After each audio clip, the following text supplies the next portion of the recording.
Hello everyone, welcome back to our channel IAC steno. आज हम start कर रहे हैं क्वेश्चन डिस्कस करना। हम लोग तीनों शिफ्टों की वेट कर रहे थे कि तीनों शिफ्टों के एक बार क्वेश्चंस आ जाएं, फिर हम कंबाइंड वीडियो बनाएंगे। सो फाइनली हम स्टार्ट कर लेते हैं। सारे क्वेश्चंस जो है इसमें दे दिए हैं। जीके के जितने भी मैक्सिमम नंबर ऑफ क्वेश्चंस आए थे हमने सारे के सारे कवर करने की कोशिश की है। अगर कोई क्वेश्चंस छूट गए हैं तो आप भी नीचे कमेंट करके हमें बता सकते हो या फिर टेलीग्राम चैनल पे जो है हमें मैसेज कर सकते हो। ठीक है, स्टार्ट कर लेते हैं। पहला क्वेश्चन डे 1 का 12 अक्टूबर आज की डेट है। पेपर इजी आया था, इतना टफ नहीं बोला मॉर्निंग वाले बच्चों ने। दोपहर वालों का भी ठीक था, मॉडरेट लेवल का था, मैं ज़्यादा टफ नहीं कहूँगी। एंड मोस्टली क्वेश्चंस वही आए थे जो मैंने कॉमन एरर में आपको कराए थे। मैंने आपको लास्ट में भी कहा था कि कॉमन एरर की सीरीज़ जो है प्लेलिस्ट में दे रखी है, उसको कंप्लीट करके जाना। कम से कम वो सीरीज 7 से 8 दफ़ा प्रैक्टिस करके जाना, क्योंकि मोस्टली क्वेश्चन सेम थे। जितने भी मैंने आपको कंजंक्शन इक्वेशन कराए थे, सब्जेक्ट वर्ब के एग्रीमेंट इक्वेशन कराए थे, हार्डली स्कार्सली वाला, डू डस के बाद वर्ब का फर्स्ट फॉर्म लगता है, नो सूनर के साथ दैन लगता है, कौन सा फिक्स प्रेपोजिशन में, सब उसमें से था। मोस्टली 95% पेपर उसमें से था। अगर आपने कॉमन एरर की सीरीज़ करी होती, अगर आपको नहीं पता मैं बता देती हूँ, कॉमन एरर की सीरीज़ करी होती, प्लेलिस्ट में दी हुई है, अभी चेक कर लेना। इंग्लिश की प्लेलिस्ट है, उसमें बना हुआ है। उसे पूरे मैंने 16,000 वाली जो सीरीज़ है उसमें पूरे क्वेश्चंस कराए हैं कॉमन एरर के। वही क्वेश्चंस आपके रिपीट होके आए थे। तो काफ़ी बच्चों के मैसेज आ रहे हैं कि मैम जो आपने कराए थे वही क्वेश्चंस रिपीट हुए हैं। एंड मुझे काफ़ी खुशी हुई है जानकर कि आप लोग वो अटेंड करके आए हो और सही करके आए हो। ठीक है, अभी भी देर नहीं है। जो लोग अगले साल के लिए प्रिपेयर कर रहे हैं इस सीरीज़ को ज़रूर अटेंड करें। अगर नहीं पता चल पा रहा तो फटाफट से टेलीग्राम पे ज्वाइन कर लो। Telegram IAC steno same name से ही बना हुआ है चैनल, दो उस पे ग्रुप्स है, दोनों को ऐड कर लो। आपको इसकी PDF जो है उस पर मिल जाएगी, आप वहाँ से डाउनलोड कर सकते हो। और बाकी लिंक जो है हम यहाँ पे डिस्क्रिप्शन में भी प्रोवाइड कर देंगे। ठीक है, चलो स्टार्ट कर लेते हैं। पहला आ रहा है अपना GS का क्वेश्चन, सारे शिफ्टों का देखते हैं। पहला दिया है कि ग्रेट बाथ कहाँ सिचुएटेड था, where is the great bath situated. Answer रहेगा इसका मोहनजोदारो, पाकिस्तान। मैंने आप लोगों के लिए आंसर्स भी बना के रख दिए हैं ताकि आपको अलग से ढूंढना ना पड़े। ऐसा नहीं कि क्वेश्चन है, आंसर आप अलग से सर्च कर रहे हो, टाइम वेस्ट कर रहे हो, क्योंकि काफ़ी लोगों का पेपर कल भी है। ठीक है, अगला क्वेश्चन आ रहा है who won the Euro cup in 2020। अब देखो कितने चंट है, 2000 आपका क्या पूछ रहे, 20 क्वेश्चन आ रहा है। कोई सोच भी नहीं सकता कि भाई इतना पीछे का पूछ लेंगे। ठीक है, अब हम सब क्या एक साल का प्रिपेयर करके जाते हैं, तो इसमें क्या होता है, कई क्वेश्चन ऐसे आते हैं जो बिल्कुल ही पास के चले जाते हैं, जहाँ हमें लगता है कि भाई ठीक है, आता आता नहीं आता नहीं आता। अगर आपको पता तो बहुत अच्छी बात है, नहीं पता तो कोई बात नहीं। चलो, who won the Euro cup in 2020। तो इटली नेशनल फुटबॉल टीम को मिला था ये कप। अगला क्वेश्चन है व्हेन वॉज पूर्ण Swaraj declared and by whom. पूर्ण स्वराज कब डिक्लेयर किया और किसके द्वारा डिक्लेयर किया गया। तो इंडियन नेशनल कांग्रेस ने डिक्लेयर किया था 1930 में। अगला है फर्स्ट सेंसस ऑफ इंडिया कब हुआ था, 1881 में हुआ था। गरीबी हटाओ is in which 5 year plan. तो अल्टीमेटली फिर से 5 ईयर प्लान का क्वेश्चन आ गया है, हर साल आता है क्वेश्चन कि गरीबी हटाओ स्लोगन कौन से प्लान में दिया गया था। तो आंसर है आपका 5th 5 year plan. Which city host first G20 शेपरा मीटिंग इन इंडिया। अब कौन सी सिटी ने होस्ट किया था, उदयपुर राजस्थान ने होस्ट किया था। The Talikota war happen in which year. अब आप में क्या है, वॉर में तालीकोटा वॉर किस ईयर में बोला है, तो किस जगह पे हुई, किसके बीच में हुई, ये क्वेश्चन आ सकता है। तो आंसर है 26 Jan 1565। अगला आ रहा है आर्टिकल से रिलेटेड, हर साल आता है। आर्टिकल्स तो भाई इनका फेवरेट है। आपका आर्टिकल 280 पे दिया है कि क्या आपका आर्टिकल 280 इंडियन कॉन्स्टिट्यूशन का कहता है, तो वो बताता है कि फाइनेंस कमीशन जो हमारी इस्टेब्लिशमेंट है उसका कैसे इस्टेब्लिश किया गया, क्या उसका प्रोसेस था, ये सब इसके अंदर रहेगा। ठीक है, अगला आ रहा है डांस के ऊपर, हमेशा आता है। Kuchipudi is dance form of which state. कौन सी स्टेट का कुचिपुड़ी डांस है, आंध्र प्रदेश का, हम सबको पता है, ये ईजी था। Sattriya is dance form of which Indian state. ये थोड़ा सा नया था ये टर्म यहाँ पे, बाकी सब तो आते रहते हैं, ये थोड़ा आज क्वेश्चन नया है। तो असम का ये डांस फॉर्म है। फिर बोल रहे हैं कि गोल जो है किसकी ऑटोबायोग्राफी है, ध्यानचंद की ऑटोबायोग्राफी है। Who design India Gate. India Gate को किसने डिजाइन किया था, एडविन लुटियंस ने किया था। लुटियंस डेली आपको पता है। काजीरंगा तो भाई फेवरेट ही क्वेश्चन इनका आता रहता है। काजीरंगा जू is located in which state. तो कौन सी स्टेट में लोकेटेड है, असम में लोकेटेड है। अगला question how many medals India get in Olympics 2023। मतलब टोटल कितने मेडल मिले थे, तो 107 मेडल मिले थे। उस्ताद अल्लाह रखा is associated with which musical instrument. Musical instrument हो गया, डांस हो गया, बुक का ऑथर होगा, ये तो भाई फिक्स है, ये क्वेश्चन आते आते हैं। तो जो आपका उस्ताद अल्लाह राखा जी है वो आपके तबला से एसोसिएटेड हैं। फिर आ रहा है Panna Lal Ghosh is associated with किस इंस्ट्रूमेंट से, 4 इंस्ट्रूमेंट के नाम दिए गए थे, तो वो फ्लूट से एसोसिएटेड है। ठीक है, अगला क्वेश्चन है फिर से 73rd अमेंडमेंट का, कि 73rd अमेंडमेंट किससे रिलेटेड है, पंचायत से रिलेटेड है। Article 54 is related to, article 54 किसके बारे में बताता है, प्रेसिडेंट इलेक्शन के बारे में बताता है। Which book tells about the Maurya dynasty, कौन सी बुक में मौर्य डायनेस्टी के बारे में लिखा गया है, इंडिका, ये भी बहुत रिपीटेड क्वेश्चन है, आता है। अजोन इज इन विच लेयर, कौन सी लेयर में अजोन पाई जाती है, तो स्ट्रेटोस्फीयर इसका आंसर है। ठीक है, अच्छा अब थोड़ा सा और देख लेते हैं। और हाँ, स्टेनो का आप लोगों ने जिन्होंने आज का दे दिया है और जो अभी कल के लिए देख रहे हैं, आप पेपर के बाद जो है तुरंत अपनी स्टेनो की तैयारी स्टार्ट कर लेना। ऐसा नहीं है कि अब आप वेट कर रहे हो आपका आने का, कट ऑफ आने का, वो आने का, अभी से करना, क्योंकि स्टेनो करने में टाइम लगता है। तो हमारे जो है एडमिशन्स ओपन है स्टेनो के, ठीक है, आप इस नंबर पे व्हाट्सएप कर सकते हो डायरेक्टली। ऑनलाइन और ऑफलाइन दोनों एडमिशन्स चल रहे हैं। जो बच्चे ऑनलाइन लेना चाहते हैं पेड बैच, वो ऑनलाइन ले सकते हैं। जो ऑफलाइन आके करना चाहते हैं कर सकते हैं, क्योंकि इसमें क्रैश कोर्स भी अवेलेबल है, टारगेट बैच भी अवेलेबल है, रेगुलर भी है।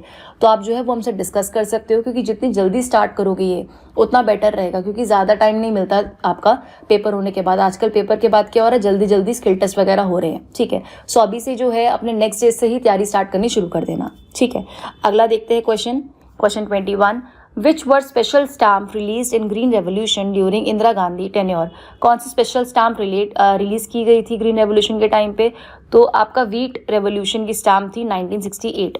ठीक है, what was the source of income in Vijayanagara empire, अब क्या मेन सोर्स था विजयनगर एम्पायर में, लैंड टैक्सेस का आंसर है, ऑप्शन में दिया हुआ था। चीफ मिनिस्टर ऑफ गुजरात कौन थे 2022 के, तो भूपेंद्र भाई पटेल थे। उसके बाद आ रहा है Askini is old name of which river, कौन सी रिवर का पुराना नाम अस्किनी है, तो चिनाब रिवर का पुराना नाम अस्किनी है। इंडिया का पहला अंडर वाटर मेट्रो ट्रेन आपका कौन सी स्टेट में बन रहा है और कौन सी रिवर पे, मैंने रिवर ऐड कर दी है क्योंकि हो सकता है कि अभी पूछ रहे कौन सी स्टेट है, हो सकता है पूछ रहे कौन सी रिवर है, तो मैंने दोनों कंबाइन कर दिए कि वेस्ट बंगाल स्टेट है और हुगली रिवर के ऊपर है। ठीक है, क्योंकि इंडिया का ये पहला अंडर वाटर मेट्रो ट्रेन बन रहा है। ठीक, अगला विच डायनेस्टी इज आफ्टर पाला डायनेस्टी, मतलब पाला डायनेस्टी के बाद कौन सी डायनेस्टी आई थी, तो आंसर है Hindu Sena dynasty.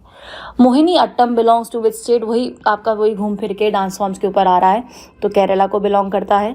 Jallikattu is celebrated in which state, answer है आपका Tamil Nadu. What is the kingdom Coelenterata, कौन से किंगडम को बिलोंग करता है, एनिमल किंगडम को बिलोंग करता है। मिनिस्टर ऑफ कॉर्पोरेट अफेयर्स कौन है, हमारी निर्मला सीतारमन है, ये तो पता ही है हमें। अब यहाँ पे एक टर्म दिया हुआ था इन्होंने स्पोर्ट्स से रिलेटेड कि ये नो लेट और लेट आउट करके था, तो वो किस टर्म कहाँ पे यूज़ किया जाता है, कौन से स्पोर्ट्स में, स्क्वैश में है, टेनिस में है, टेबल टेनिस किस में है, तो ये स्क्वैश में होता है। ठीक है, फटाफट से जो है आप PDF को डाउनलोड कर लेना, क्योंकि क्वेश्चन चांसेस बहुत ज़्यादा है कि इसमें से रिपीट आए। ठीक है, ओके, अगला आ रहा है Kelucharan Mohapatra belongs to which state, कौन सी स्टेट को ये बिलोंग करते हैं। देखो प्रोमिनेंट पर्सनालिटीज़ जो होती हैं आपकी, स्पेशली जिनकी डेथ वगैरह भी हो गई होती है रिसेंटली, इन सब के ऊपर क्वेश्चंस काफ़ी रिपीट होते हैं। ठीक है, तो उड़ीसा से ये बिलोंग करते हैं। Sonal Mansingh is associated with, किससे एसोसिएटेड है ये, भरतनाट्यम से एसोसिएटेड है, कौन सी स्टेट है, उड़ीसा से। त्रिशूल गंगा की ट्रिब्यूटरी किससे जाके वो होती है, कंदक है। रिट ऑफ प्रोहिबिशन क्या है, प्रोहिबिशन आपका रिट के ऊपर क्वेश्चन आ गया है। ठीक है, तो प्रोहिबिशन के बारे में पूछा था, आंसर है इसका directing a subordinate to stop doing something that the law prohibits, की जो लॉ मना करता है, ठीक है, उसके बारे में। अगला, what is formula of net indirect tax, एक क्वेश्चन इकोनॉमिक्स का देखने को मिल रहा है, तो आंसर में आपके पास 4 ऑप्शंस थे, इसका करेक्ट आंसर है factor cost plus indirect tax minus subsidies. ठीक है, अगला देख लेते हैं, अगले पे आ रहे हैं हम इंग्लिश पे। इसे स्टार्ट करने से पहले मैं आपको कुछ बता देती हूँ।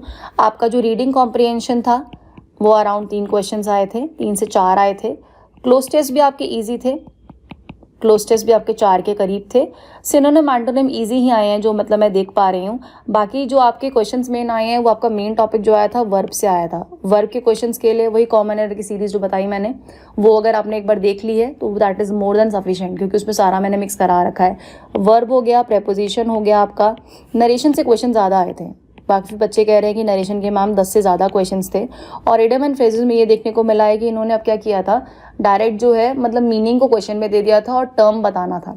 जैसे अभी यहाँ पे मैं बताऊंगी क्रोकोडाइल टीयर्स क्या होते हैं, नकली आंसू, तो उन्होंने क्या किया, नकली आंसू जो है क्वेश्चन में लिख दिया और बोला कि इसको टर्म क्या बोलेंगे, तो आंसर आएगा क्रोकोडाइल टीयर्स। ठीक है, इस तरीके से।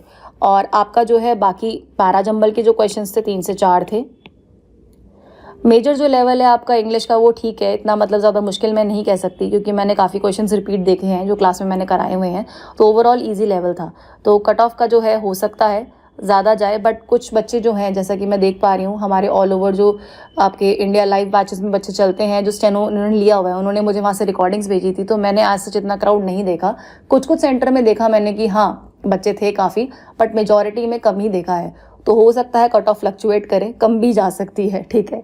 तो अपनी तैयारी जो है अभी से स्टार्ट करो। चलो पहला देख लेते हैं, ग्लूमी का मीनिंग क्या होता है। ग्लूमी का मीनिंग होता है सैड, उदास सा एकदम। जेनिथ का मतलब होता है हाईएस्ट पॉइंट। क्या होता है? Highest point. तो ये वर्ड्स जो है सिनोनिम एंटोनिम के उसमें आए हैं, मैंने मिक्स ही लिख दी है इसमें। एक्सप्लिसिट का मतलब होता है किसी चीज़ को बहुत ही क्लियर कर देना ताकि वो आसानी से समझ आ जाए, ठीक है। तो क्लियर आप लिख सकते हो उसको शॉर्ट में, क्लियर टू अंडरस्टैंड, समझने में आसान कर देना। अगला आ रहा है वर्च्यू। वर्च्यू क्या होता है? जिसमें आप अपना हाई मॉरल वैल्यूज़ दिखाते हो कि मैं बहुत अच्छा इंसान हूँ, ठीक है, हाई मॉरल। डाइवर्स का मीनिंग होता है आपका कि किसी को अपना रहस्य बताना, to tell a secret, tell a secret. Crocodile tears मैंने आपको बता दिया, नकली आंसू। हॉर्नेट नेस्ट का मीनिंग क्या होता है कि वेरी डिफिकल्ट और अनप्लेजेंट सिचुएशन, ठीक है। फिर आ रहा है आपका वाइल्ड गूस चेस, मतलब बेकार की आपकी सर्च, मतलब आपने पूरी कोशिश करी बट आपको कोई भी नतीजा नहीं मिला, ठीक है। तो कंप्लीट फेलियर कह सकते हैं हम इसको, complete failure. Blink of an eye होता है, थोड़ा सा इसमें वो है जल्दी के चक्कर में। ब्लिंक ऑफ एन आई होता है कि एक्सट्रीमली फास्ट, मतलब बहुत ही जल्दी से, पलक झपकते ही एकदम, ठीक है, कोई चीज़ बहुत ही जल्दी से हो गई, ठीक। तो हम इसमें लिख सकते हैं यहाँ पे आपका क्विकली लिख सकते हैं या फास्ट लिख सकते हैं मीनिंग में। फिर आ रहा है under the cloud. Under the cloud का मीनिंग होता है सस्पिशन, ठीक है। इसके बाद देख लेते हैं, अरे वाह, इसके बाद तो आ रहे हैं हमारे इंस्टीट्यूट के टॉपर्स जिन्होंने अभी रिसेंटली जो है इन्होंने सिलेक्शन लिया है, ठीक है। तो हाँ, रीजनिंग का मैं आपको बता देती हूँ एक बार, इसमें यहाँ ऊपर लिख देती हूँ मैं। रीजनिंग में आपका जो लेवल देखा जा रहा है वो नॉर्मल ही है थोड़ा, हाँ, बट बच्चे कह रहे थे कि लेंदी आया पेपर, रीजनिंग का लेंदी था। इंग्लिश का ठीक था, फर्स्ट शिफ्ट वाले कह रहे इजी था, सेकंड वाला कह रहे कि हाँ थोड़ा सा सही था। वही है ना कि किसी की तैयारी है किसी की तैयारी नहीं है, तो पर्सन टू पर्सन जो होते हैं मिक्स रिएक्शन हमें मिलते हैं। तो ओवरऑल मैं कहूँगी इतना ज़्यादा टफ पेपर नहीं था, पेपर ईजी था। आप आराम से जाओ, अब जो है एक बार इन क्वेश्चंस को देख लो, रिवाइज कर लो, इनसे रिलेटेड टॉपिक्स देख लो कि जैसे अभी ये वर्ड है ग्लूमी है तो उसका सिनोनिम एंटोनिम देख लो आगे पीछे करके, ठीक है।